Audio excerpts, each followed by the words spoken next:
I carabinieri della compagnia di Sciacca, collaborati dai militari dei carabinieri di Palermo, San Lorenzo e della compagnia di Mazzara del Vallo, hanno eseguito 5 ordinanze di misura cautelare nei confronti di altrettanti soggetti residenti nei comuni di Sciacca, Palermo e Salemi, ritenuti parte di un'associazione per delinquere specializzata nei furti di pregiate maioliche per pavimenti,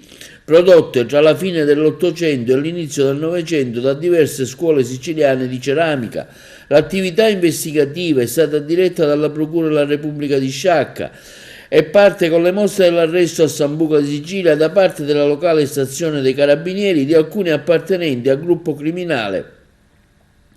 sorpresi nel febbraio del 2022 mentre rubavano da una villa disabitata numerose maioliche e consentiva un'analisi mirata di alcune denunce di eventuali simili presentate dai proprietari di diverse abitazioni di vecchia costruzione, per lo più disabitate, ubicate nelle province di Agrigento e di Trapani.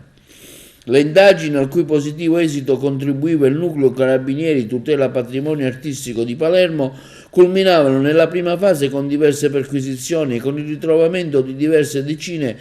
di maioliche, vasi in terracotta, candelabri e argenteria varia. Il modus operandi era ben collaudato e grazie all'ottima conoscenza del territorio gli esponenti del gruppo individuavano gli obiettivi da colpire. Erano vecchi casolari, abitazioni abbandonate risalenti al XII e XX secolo, al cui interno si introducevano di giorno per non destare ovviamente sospetti. Le maioliche venivano quindi divelte dai pavimenti, riposte in apposite cassette di legno e venivano prelevate di notte e subito consegnate ai ricettatori di Palermo. In alcuni casi era proprio gli stessi ricettatori a commissionare i furti, indicando la tipologia del disegno, il colore delle maioliche richieste. Con le misure cautelari disposte dalla Procura della Repubblica di Sciacca è stato imposto sugli appartenenti al gruppo criminale l'obbligo di dimora nei comuni di residenza e il divieto di uscire dalle abitazioni durante la notte.